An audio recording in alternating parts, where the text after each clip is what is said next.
सुप्रभात, नमस्कार सभी छात्रों को और छात्राओं को बगरू महिला पीजी महाविद्यालय की ऑनलाइन कक्षाओं की कड़ी में हार्दिक स्वागत एवं अभिनंदन। आज हम बीए और बीएड द्वितीय वर्ष के विषय इतिहास के रूप में भारत के सांस्कृतिक इतिहास की मुख्य प्रवृत्तियाँ, जिसे मूल प्रवृत्तियाँ भी कहते हैं, उसी के प्रकरण के रूप में आज हमारा टॉपिक है जैन धर्म, जो कि भारत के प्राचीन धर्मों में इसकी गिनती की जाती है, जो कि भारत का प्राचीन धर्म है। क्योंकि मूलभूत आधार धर्म की बात करें तो वैदिक धर्म जो हम पढ़ चुके हैं, उस वैदिक धर्म के बाद 5वीं 6वीं शताब्दी में भारत में धर्म के क्षेत्र में जो क्रांति हुई, धर्म जागरण जिसको कह सकते हैं, धर्म सुधार आंदोलन के रूप में, वो प्रथम समय यही था जिस समय जैन धर्म और बौद्ध धर्म, क्योंकि अगला जो अध्याय हमारा रहेगा वो बौद्ध धर्म का रहेगा, इन दोनों के उदय होने के साथ ही 6वीं शताब्दी में भारत में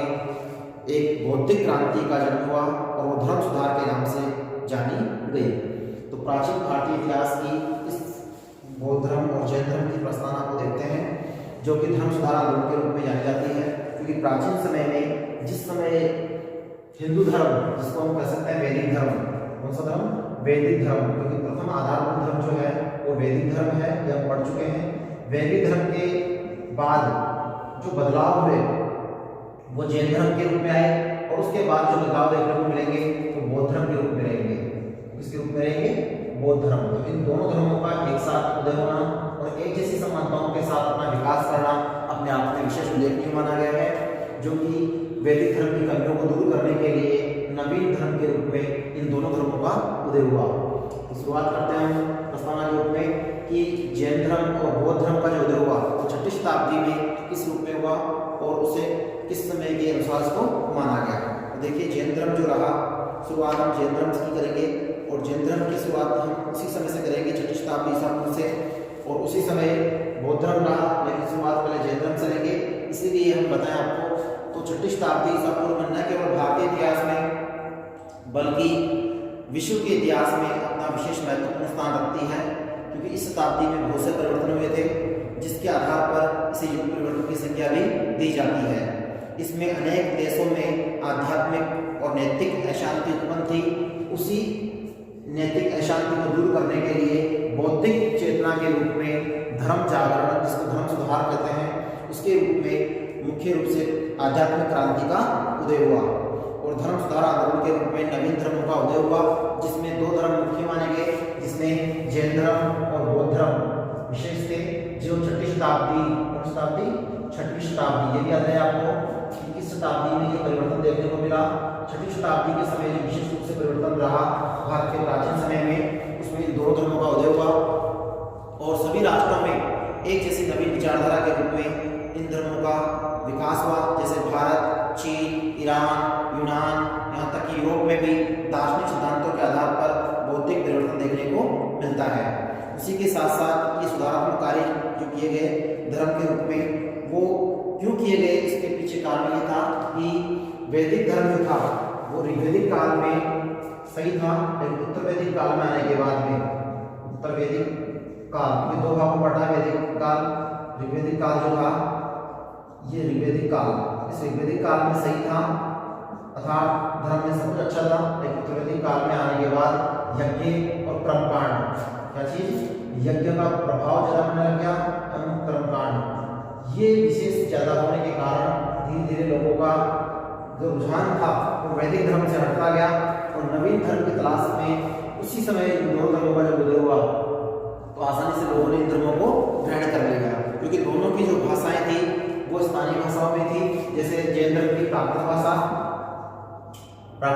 और इसकी बौद्ध धर्म की पाली भाषा, इन दोनों लोकल भाषाओं में इसका विकास हुआ, जबकि वैदिक काल का जो धर्म था वो संस्कृत भाषा में था और संस्कृत आम भाषा नहीं थी, विशेष ब्राह्मणों के द्वारा इसका अध्ययन और अध्यापन करवाया जाता था। इसलिए संस्कृत जटिल होने के कारण, उसमें न जान पाने के कारण और यज्ञ और कर्मकांडों का प्रभाव अधिक बढ़ने के कारण उत्तर वैदिक काल की कमियों और बुराइयों को पूरा करने के लिए, अर्थात उनको दूर करने के लिए जैन धर्म और बौद्ध धर्म के रूप में 6वीं शताब्दी में इनका उदय हुआ।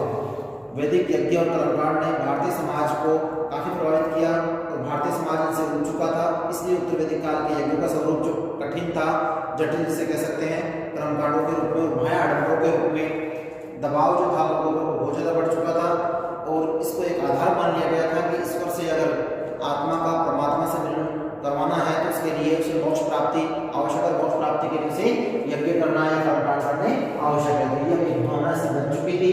उस भावना को तोड़ते हुए इन दोनों धर्मों का स्थानीय भाषाओं में प्राकृत और पाली भाषा में विकास हुआ और उसी के साथ बौद्धिक चेतना और क्रांति के साथ इस धर्म सुधार आंदोलन के रूप में इसे नाम दिया गया, जिसमें दो लोगों का विशेष योगदान रहा, जिसमें बौद्ध धर्म में महात्मा बुद्ध विशेष उल्लेखनीय माने जाते हैं और जैन धर्म के लिए 24वें तीर्थंकर महावीर स्वामी जो थे उनका विशेष योगदान रहा। 24वें तीर्थंकर थे ये महावीर स्वामी और इनके द्वारा इस प्रकार किया गया जो जैन धर्म में सुधारात्मक प्रयास किए और बौद्ध धर्म में महात्मा बुद्ध, क्या नाम है, महात्मा बुद्ध, जिसे गौतम बुद्ध की संज्ञा भी दी जाती है, महात्मा बुद्ध या गौतम बुद्ध कहा जाता है। इनके द्वारा दोनों धर्मों में सुधारात्मक प्रयास किए और उसी के आधार पर नए धर्म के रूप में इनको स्थापित किया। उसी समय भारत में राजनीतिक और सामाजिक वातावरण जो है वो भी अपने आप में परिवर्तित हुआ और क्रांतिकारी परिवर्तन के आधार पर धर्म सुधार आंदोलन के रूप में ये दोनों धर्मों ने जगह लेते हुए हिंदू धर्म, जिसे वैदिक धर्म कहते हैं, उसमें सुधार का कार्य किया। ये थी हमारी प्रस्तावना कि आखिर ये धर्म सुधार आंदोलन क्यों उदय हुए और किस समय हुए। तो 6वीं शताब्दी ईसा पूर्व में शुरू हुए। क्यों हुए? क्योंकि हिंदू धर्म जो था वैदिक धर्म, उसमें उत्तर वैदिक काल में आने के बाद बहुत सी बुराइयां आ चुकी थी, जो कि धर्म का स्वरूप जटिल हो चुका था और उसमें कई प्रकार की यज्ञ, कर्मकांड और भय आडंबरों का प्रभाव जो जनता पर अधिक बढ़ने लगा, ब्राह्मणवाद का प्रभाव अधिक बढ़ने लगा, उसका प्रभुत्व अधिक बढ़ने लगा धर्म में। उसी के फलस्वरूप जैन धर्म और बौद्ध धर्म 6वीं शताब्दी में उदय हुए और उनको लोगों ने स्थानीय भाषा होने के कारण, प्राकृत और पाली भाषा में होने के कारण उनको सहर्ष स्वीकार कर लिया और उनका प्रचार प्रसार किया गया। तो ये था इन धर्मों के उदय होने का स्वरूप। अब पढ़ते हैं कि धर्म में सुधार आंदोलन के कारण, या कि धर्म सुधार आंदोलन जो है वो क्यों हुए, उसके पीछे क्या कारण थे। तो देखिए, धर्म सुधार आंदोलन के पीछे कारणों की बात करें तो इसमें कारणों का विशेष रूप से तथ्य जो देखने को मिलता है वो हिंदू धर्म यानी वैदिक धर्म में कमियां जो है वो विशेष है। वैदिक धर्म जो था प्राचीन भारत का आधारभूत धर्म माना जाता है। उस वैदिक धर्म में जो कमियां थी, जिनको कमियां कह सकते हैं या ये कह सकते हैं बुराइयां जो कह सकते हैं, उन कमियों के फलस्वरूप, इस वैदिक धर्म की कमियों के फलस्वरूप इसके आंदोलन का प्रादुर्भाव हुआ और इसके 5 कारण माने जाते हैं। कितने माने जाते हैं? 5। पहला, ब्राह्मणों का प्रभुत्व है। ब्राह्मण धर्म अर्थात वैदिक धर्म, इससे ब्राह्मण धर्म वर्गों का वर्चस्व अधिक था और उन्हीं के आधार पर ये एक मान्यता बन चुकी थी कि कर्मकांडों और भय आडंबरों के द्वारा ही आत्मा जो है वो विशेष रूप से परमात्मा में मिल सकती है। ये ब्राह्मणों के द्वारा उसमें के अनुसार कहा गया। इसलिए उत्तर वैदिक काल में नैतिकता जो है वो धीरे धीरे कमजोर होने लगी थी, उसका मार्ग जो है अवरुद्ध हो चुका था और इसीलिए मोक्ष प्राप्ति का जो साधन था वो यज्ञ ने ले लिया था और उसी कमी को दूर करने के लिए यहाँ पर धर्म सुधार आंदोलन के रूप में उदय हुआ। तो ये पहला कारण था ब्राह्मणों का प्रभुत्व है, क्योंकि पूजा पाठ, विधि विधान और सारा जो कार्य था वो ब्राह्मणों के अधीन हो चुका था। तो ये अपने आप में ब्राह्मणों का प्रभुत्व है जो है, उसी के फलस्वरूप धर्म सुधार आंदोलन का उदय हुआ। दूसरा कारण है बहुदेवतावाद। ऋग्वैदिक काल में, क्योंकि वैदिक काल को 2 भागों में बांटा गया है, पहला ऋग्वैदिक काल और दूसरा उत्तर वैदिक काल। ऋग्वैदिक काल में देवता 33 थे, 33 देवताओं को उल्लेख मिलता है, लेकिन उत्तर वैदिक काल में आने के बाद देवताओं की संख्या में वृद्धि हुई और 33 करोड़ देवता बन गए और उसी के फलस्वरूप अलग अलग देवताओं को प्रसन्न करने के लिए प्रार्थना और स्तुति के अलावा यज्ञ और कर्मकांड का सहारा लेते हुए उनकी पूजा और विधि विधान से कार्य किया जाने लगा। वो अपने आप में एक सामंजस्य का विषय बनकर असामंजस्य की स्थिति बन गई, जिसमें बहुदेवतावाद विशेष रहा। इसी बहुदेवतावाद के आधार पर किसे पूजे किसे माने, क्योंकि 3 भागों में देवताओं की श्रेणियां बनी गई थी, जिसमें आकाशीय देवता, अंतरिक्ष देवता और पृथ्वी देवताओं के रूप में देवताओं को इस श्रेणियों को बांटा हुआ था, जो कि वैदिक धर्म में विशेष रूप से कमी मानी गई। इसी के फलस्वरूप धर्म सुधार उदय हुआ। दूसरा हो गया बहुदेवतावाद। तीसरा है यज्ञ और कर्मकांड, विशेष रूप से दिखाई देता है, तो यहाँ भी लिखा है वैदिक धर्म की प्रमुख कमियों के रूप में यज्ञ और कर्मकांड का बोलबाला अत्यधिक बढ़ चुका था और उसी के प्रभाव के फलस्वरूप धीरे धीरे इस धर्म में ये कमी सामने आई कि यज्ञ को और कर्मकांड को या भय आडंबर को क्या मान लिया गया, मोक्ष प्राप्ति का साधन मान लिया गया और ब्राह्मण प्रभुत्व बढ़ने के कारण में इसका विरोध किया जाने लगा। नंबर 4 पर है वो है वर्ण व्यवस्था। ये भी वैदिक काल की पहचान है। वैदिक काल में वर्ण व्यवस्था का जो स्वरूप है वो विस्तृत हो चुका था। तो वैदिक काल में आता है जो अपने आप में एक विभेद था। क्या था? विभेद यानी इसके आधार पर भेदभाव था। उसमें 4 वर्ण थे। कितने वर्ण थे? वर्ण 4 थे। पहला ब्राह्मण, दूसरा क्षत्रिय, तीसरा वैश्य और चौथा शूद्र। शूद्र जो था सबसे नीचे का था। इसीलिए 4 वर्ण जो थे, इन 4 वर्णों में चतुर्थ वर्ण को बिल्कुल निम्न मानकर उसको नीचे रखा और इसी आधार पर इसमें विभेद देखने को मिला। जो कि अपने आप में एक अनुचित था, मानव होने के नाते कोई विभेद करना गलत था। इसी आधार पर वर्ण व्यवस्था को भी क्या कर दिया गया, यहाँ पर इसका स्वरूप विभेद के रूप में मानकर इसको नकार दिया गया। नंबर 5वां जो कारण है वो है अन्य कारण। अन्य और भी कारण थे जिसके फलस्वरूप क्या रहा? धर्म सुधार आंदोलन का उदय हुआ। तो अन्य कारणों की बात करें तो उस कारणों में विशेष ये था कि भाषा क्या थी? जैसे वैदिक धर्म की भाषा कौन सी थी? जटिल थी, कठिन थी, क्योंकि संस्कृत थी। कौन सी थी? संस्कृत। और संस्कृत भाषा प्राचीन भाषा रही है जो आम आदमी की भाषा न होकर विशेष लोगों तक सीमित रही।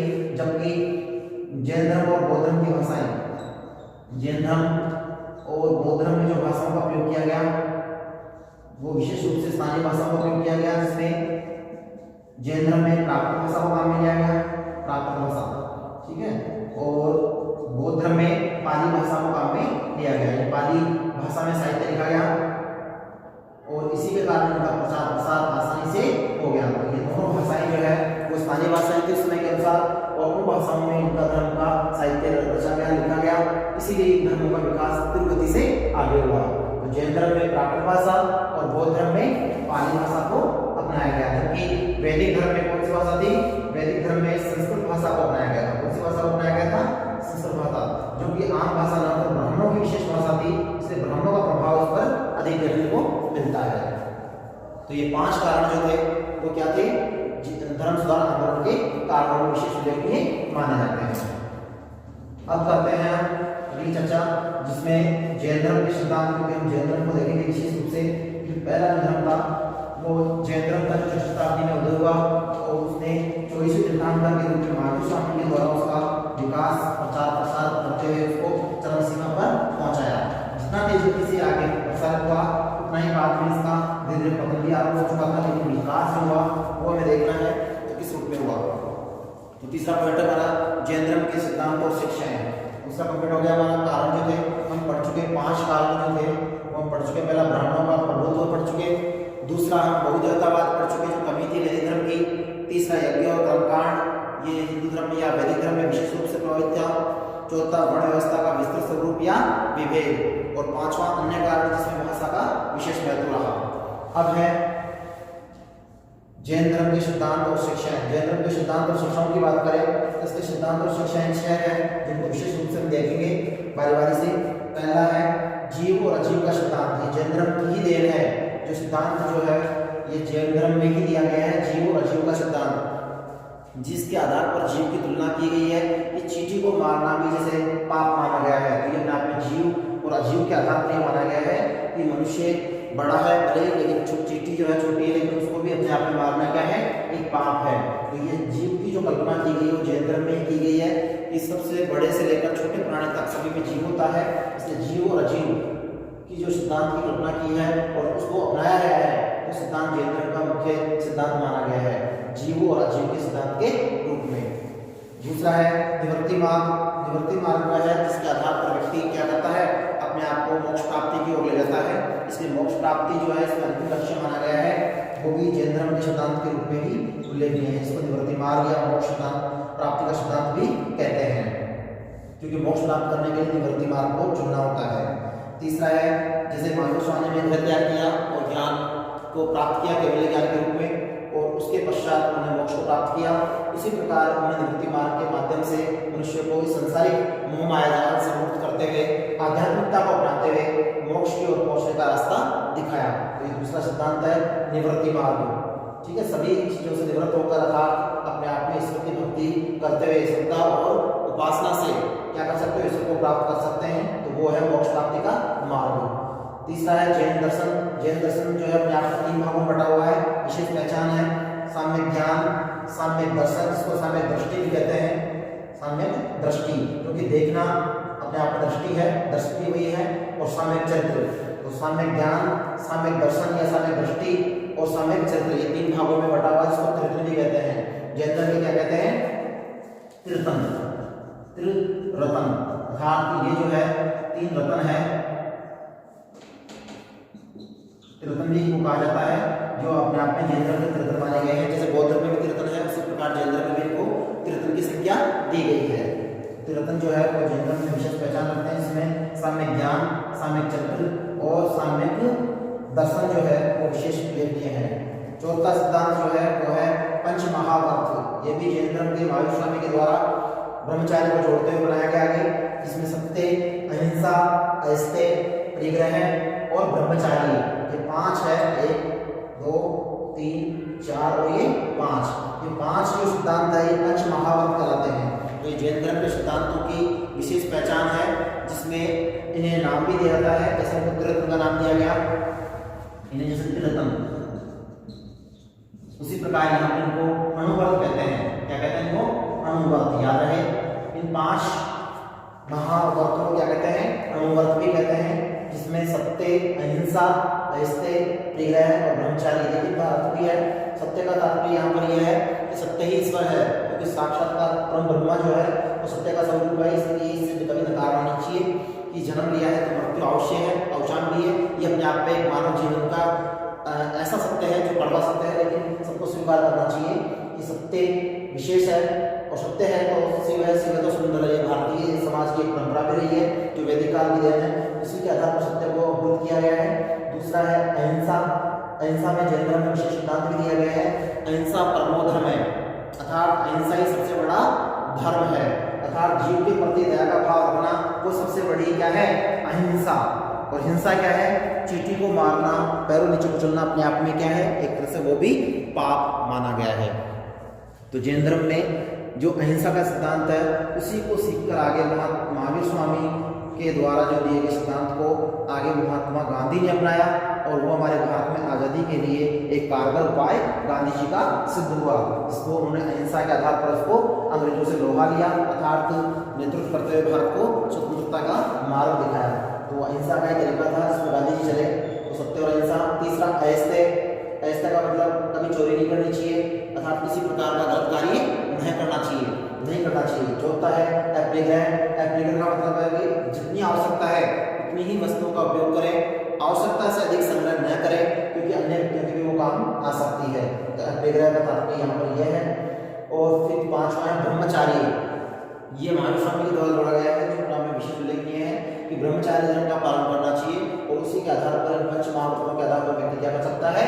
मोक्ष को प्राप्त कर सकता है। तो यह है पंच अणुवर्त। क्या है ये पंच अणुवर्त? जो चौथा सिद्धांत है। 5वां सिद्धांत है जैन धर्म का जो महत्वपूर्ण है, इसे एकांतवाद या शायवाद के नाम से भी जानते हैं, क्योंकि इसमें 7 सिद्धांत है। कितने सिद्धांत है? 7 नियम है। नियमों को सिद्धांत कहते हैं या बातें कहते हैं। 7 नियमों के आधार पर जीवन को जीना चाहिए, क्योंकि उसको लेकर उसमें सार्थकता ये रखी जाती है कि शायद हो भी सकता है, शायद नहीं भी, कह भी सकते हैं और नहीं भी कह सकते। तो इसलिए शायद शब्द लगाते हुए उसको कहना है कि जैसे ईश्वर का स्वरूप है, दूसरे में ईश्वर का स्वरूप नहीं है, तीसरे में ईश्वर का स्वरूप है भी, चौथे में नहीं भी। इस प्रकार से मानते हुए 7 सिद्धांत जो दिए हैं नियम के रूप में, वो है शायवाद का सिद्धांत। ये जैन धर्म का 5वां सिद्धांत है। और छठा और अंतिम सिद्धांत जो है जैन धर्म का, वो है तपस्या और उपासना, क्योंकि जैन धर्म में इस बात पर अधिक बल दिया गया है कि ईश्वर की भक्ति को प्राप्त करने के लिए क्या करना चाहिए? कठोर तप करना चाहिए, अर्थात तपस्या करना चाहिए, और उपासना के आधार पर ही क्या करना चाहिए? ईश्वर को आस्था के रूप में श्रद्धा रखते हुए उसको विश्वास रखना चाहिए। तो ये 6 प्रकार की बातें या शिक्षाएं जो है वो जैन धर्म के सिद्धांत के रूप में समाहित मानी गई है, जो महावीर स्वामी के द्वारा दी गई है, जो विशेष उल्लेखनीय मानी जाती है। तो ये था जैन धर्म के सिद्धांत। अब है नंबर 4, जैन धर्म का विभाजन। देखिए जैन धर्म का विभाजन जो है वो महावीर स्वामी के जीवन काल के अंतिम समय हो गया था, क्योंकि उनकी जो पुत्री थी, उनके जो पति थे अर्थात दामाद जमाली, उनके और महावीर स्वामी के विचारों में मतभेद था, और उन्हीं विचारों के मतभेद के कारण धीरे धीरे जैन धर्म जो है वो 2 शाखाओं में विभाजित हो गया, जिसमें पहली शाखा जो रही वो दिगंबर रही और दूसरी श्वेतांबर रही। अर्थात जैन धर्म की पहली शाखा जो दिगंबर थी वो कठिन थी, कठोर थी, क्योंकि उन्होंने दिशाओं को ही वस्त्र माना। दिग्दर्शन अर्थात चारों दिशाएं जो है वही उनके वस्त्र है और उन्हीं के आधार पर उन्होंने कठोर नियमों की पालना करते हुए इसको अपनाया।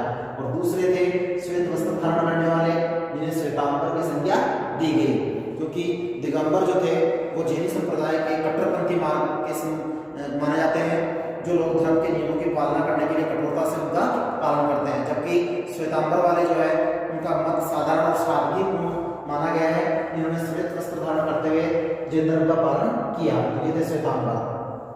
याद रहे जैन धर्म का विभाजन जो है वो महावीर स्वामी के अंतिम समय में ही उनके दामाद जमाली से उनका विचारों के आधार पर मतभेद होने के बाद हो गया, जिसमें पहली शाखा दिगंबर बनी जो जटिल थी, कठिन थी। इन्होंने दिशाओं को अपना वस्त्र माना, क्योंकि नग्न अवस्था में रहते हैं और किसी प्रकार का वस्त्र धारण नहीं करते, दिशाओं को ही अपना वस्त्र मानते हैं। सर्दी गर्मी वर्षा सभी में किसी प्रकार का कोई प्रयोग नहीं करते, कठोर तपस्या के आधार पर ही इसको कार्य करते हैं। जबकि श्वेतांबर वाले सादगी और सरलता के आधार पर और पवित्रता को ध्यान में रखते हुए जीवन को जीते हैं। तो महावीर स्वामी की मृत्यु के बाद जैन धर्म में और भी अनेक मत मतांतरों में इधर विभाजित हो गया था। इन दो शाखाओं की भी कई प्रकार की अनेक शाखाएं निकल गई, जिनको उप शाखाएं कहा जाता है। उसके बाद है प्रचार प्रसार। अब है जैन धर्म का पांचवा पॉइंट, चौथा हो गया जैन धर्म का विभाजन, पांचवा जैन धर्म का प्रचार प्रसार। देखिए जैन धर्म का प्रचार प्रसार जो रहा वो विशेष रूप से महावीर स्वामी के लिए उस समय विशेष उल्लेखनीय रहा, क्योंकि उनके काल में उनको राजकीय संरक्षण मिला।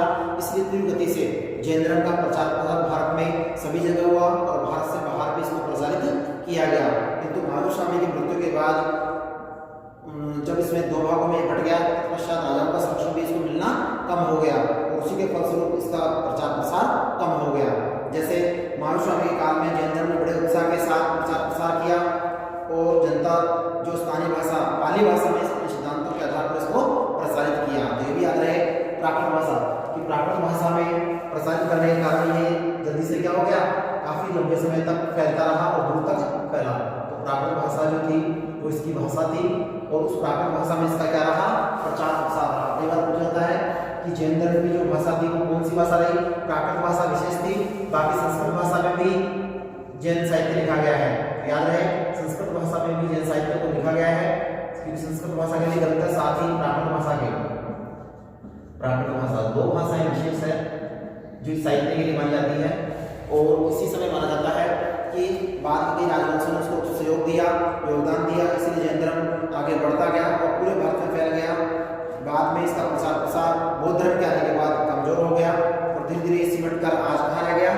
आज अगर इसकी बात करें तो इसका विस्तार खाली भारत में कुछ राज्यों में ही रह गया, जैसे मध्य प्रदेश, राजस्थान और गुजरात तक ये सिमट कर रह गया। तो ये था इसका प्रचार प्रसार उस समय के अनुसार। और आज की बात करें तो धीरे धीरे इसमें क्या हो गया, प्रचार प्रसार सिमट कर मध्य प्रदेश, गुजरात और राजस्थान के प्रांतों तक ही सीमित रह गया। अब है हमारा अंतिम पॉइंट, जिसमें जैन धर्म की भारतीय संस्कृति को देन के रूप में पढ़ेंगे चार भागों में कि कौन कौन सी देन जो है जैन धर्म के द्वारा भारतीय संस्कृति को प्रदान की गई। क्योंकि कोई भी धर्म होता है उसमें विशेष उसकी पहचान जो है वो उसके सिद्धांतों और शिक्षाओं के आधार पर मानी जाती है। तो जैन धर्म की शिक्षा और सिद्धांत अपने आप में विशेष उल्लेखनीय है। जो 6 सिद्धांत हम पढ़ चुके हैं, उन्हीं के आधार पर उनकी देन को 4 भागों में बांटा गया है। पहली देन पढ़ेंगे दर्शन के क्षेत्र में, जिसको दार्शनिक क्षेत्र की कहते हैं। पहली देन कौन सी है, दार्शनिकता के क्षेत्र में।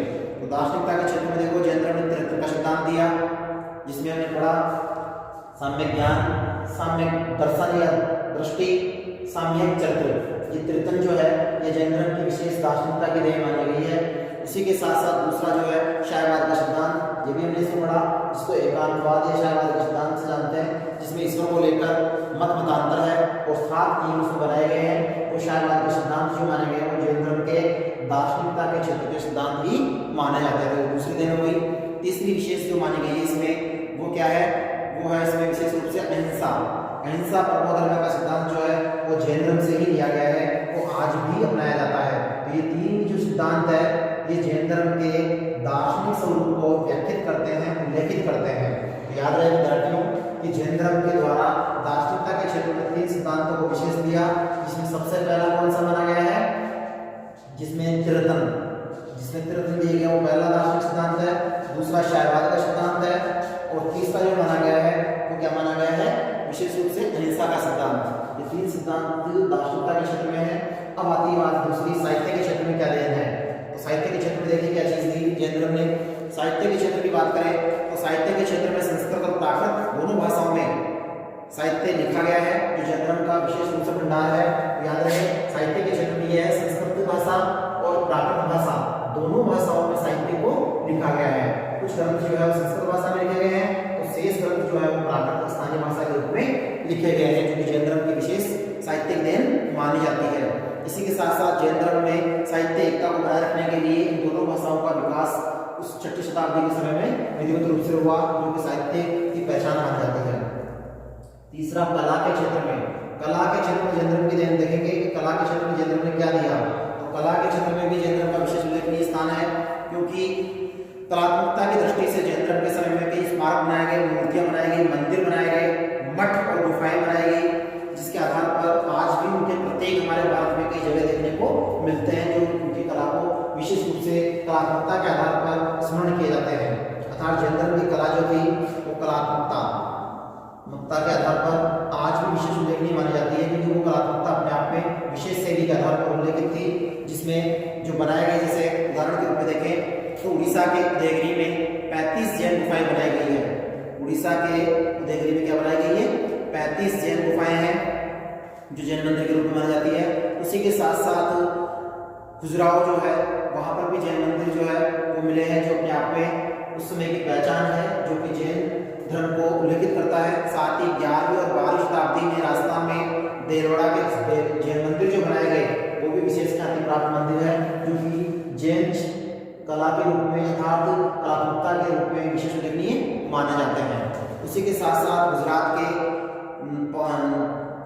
पहाड़ियाँ जो है, जिसको गिरनार की पहाड़ियाँ कहते हैं, और पालीताना की जो पहाड़ियाँ हैं वहाँ पर भी कई प्रकार की गुफाएं में जैन धर्म से संबंधित स्मारक, मूर्तियाँ और मंदिर और मठ बनाए गए हैं। साथ ही बिहार में पार्श्वनाथ की मूर्ति जो है वो इस बात का प्रमाण है कि उसमें जैन धर्म में कलात्मकता का विकास हुआ। और मैसूर में गोलकोंडा, जिसको स्वर्ण गोलकोंडा कहते हैं, वहाँ पर विशेष रूप से जैन मंदिर स्थापित किए गए। तो मैसूर का विशेष उल्लेख है कि मैसूर के अंदर जो बनाया गया कलात्मकता है वो है श्रवणबेलगोला। यहाँ पर विशेष रूप से जैन धर्म की मूर्तियां हैं, जिसमें ऋषभनाथ की मूर्ति वहाँ पर बनी हुई है श्रवणबेलगोला में। ये अपने आप में जैन धर्म की कलात्मकता का विशेष प्रतीक है। मैसूर, बिहार, गुजरात, राजस्थान और उड़ीसा ये ऐसे क्षेत्र है जहाँ पर कला के क्षेत्र में अनेक मूर्तियां, स्मारक, मंदिर, मठ और गुफाओं का निर्माण कला के क्षेत्र में कलात्मकता के रूप में किया गया। ठीक है, नंबर 4 पे आता है अन्य क्षेत्र में क्या देन है। तो देखिए जैन धर्म के अन्य क्षेत्र की बात करें तो सबसे पहला पॉइंट में बात करते हैं सांस्कृतिक समन्वय के क्षेत्र में। सांस्कृतिक समन्वय और एकता की भावना जो है वो जैन धर्म के द्वारा ही भारत में प्रसारित की गई, क्योंकि जैन धर्म के सिद्धांत जो थे वो अपने आप में सांप्रदायिकता को मिटाकर मन और विचार से शुद्ध होते हुए एकता और देश में निष्पक्ष भाव से प्रेम की भावना को जगाने वाले विचार थे। इसीलिए स्वयं सांस्कृतिक समन्वय और एकता की भावना वाली विचारधारा के रूप में जानते हैं। तो ये था अन्य क्षेत्र में पहला योगदान, इस सांस्कृतिक समन्वय और एकता का विकास किया। दूसरा, जैन धर्म ने सांप्रदायिक जातिवाद, क्षेत्रवाद और भाषावाद से हटकर उन्होंने इनका त्याग करते हुए विश्व को एक नया संदेश दिया, जियो और जीने दो का। तो ये विशेष देन है भाई। अन्य क्षेत्र में देखें तो जियो और जीने दो, जियो और जीने दो का सिद्धांत जो है ये सिद्धांत जैन धर्म की ही देन है। जियो और जीने दो ये सिद्धांत आज भी माना जाता है कि जियो और जीने दो का सिद्धांत किसने दिया, तो ये जैन धर्म की विशेष पहचान है कि जियो और जीने दो का एक नया नारा जो दिया गया वो जैन धर्म का ही विशेष उल्लेखनीय सिद्धांत है। जियो और जीने दो ये सिद्धांत जैन धर्म से ही विशेष उल्लेखित माना गया है। ठीक है, तो ये अन्य देन में माना गया। दूसरा नंबर 2 पॉइंट है। तीसरा है जैन धर्म ने सामाजिक समानता को स्थापित किया, उन्हें प्रतिष्ठित किया और उसके लिए वर्ण व्यवस्था जो थी उसका विरोध किया। जो पढ़ चुके हैं धर्म सुधार आंदोलन के कारणों में कि उन्होंने विभेद का विरोध किया, उन्होंने वर्ण व्यवस्था को नकार दिया और सभी का विकास समान रूप से होने पर बल दिया। तो ये अपने आप में तीसरा महत्वपूर्ण देन है, जो कि वर्ण व्यवस्था के विरोध के रूप में। नंबर 4 जो है वह जैन धर्म की धर्म के क्षेत्र में श्रद्धा और साधना दोनों को क्या बनाना, पवित्र बनाना। क्योंकि गांधी जी इसी मार्ग को अपनाते थे और उन्होंने भी इसी को अपनाते हुए कहा था कि अगर साधन पवित्र है तो साध्य अपने आप ही क्या होगा, पवित्र होगा। तो साधन और साध्य दोनों के मध्य संबंध कैसा होना चाहिए, पवित्रता का। साधन और साध्य, साध्य और साधन में क्या होनी चाहिए, पवित्रता होनी चाहिए, अर्थात दोनों क्या होना चाहिए, शुद्ध होने चाहिए। अगर शुद्ध होंगे तो अपने आप ही क्या होगा, हमारा कार्य पूर्ण होगा और वो पूरा होगा। तो साधन और साध्य जो है उन दोनों की पवित्रता और शुद्धता पर जैन धर्म पर बल दिया गया है। उन्होंने ये भी कहा है कि मानव को मानव न मानकर महात्मा बनाने के लिए, उसको आत्मा को परमात्मा में मिलाने के लिए क्या करना चाहिए, आत्म जागृति अर्थात आध्यात्मिकरण का विकास होना चाहिए, जिसको कहते हैं आत्म जागृति। आत्मा की जागृति करना बहुत आवश्यक है, क्योंकि आत्म जागृति के आधार पर ही व्यक्ति क्या करेगा, आत्मा से परमात्मा में विलीन होगा। अर्थात मानव को महात्मा बनाने पर बल दिया गया है। मानव को क्या किया गया है, मानव को यहाँ पर महात्मा बनाने पर भी बल दिया गया है कि महात्मा जो है वो किस रूप में बन सकता है, वो कब बन सकता है, आत्म जागृति के आधार पर। उसमें आध्यात्मिक ज्ञान आएगा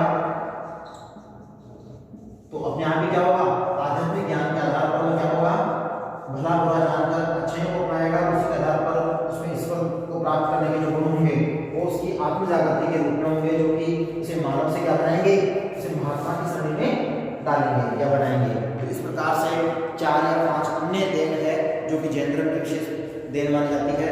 इसमें पहले फिर दोबारा कर रहा हूँ, सांस्कृतिक समन्वय की देन, जो भारत में एकता बनाए रखने की जो भावना है वो जैन धर्म की विशेष अन्य देन मानी गई है।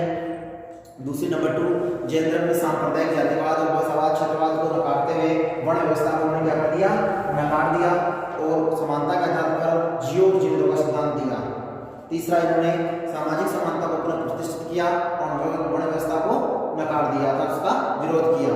और नंबर 4, जैन धर्म ने धर्म के क्षेत्र में साधन और साध्य अर्थात उन्होंने उनको पवित्र बनाए रखने के लिए श्रद्धा और उपासना पर बल दिया और मानव को महात्मा बनाने के लिए, आत्मा से परमात्मा में मिलाने के लिए पवित्रता के आधार पर आत्म जागृति को अपनाने पर बल दिया। अर्थात आत्म जागृति या आध्यात्मिकता के आधार पर ही कार्य संभव हो सकता है। तो इस प्रकार से ये था जैन धर्म और जैन धर्म के सिद्धांत और उनकी शिक्षाएं।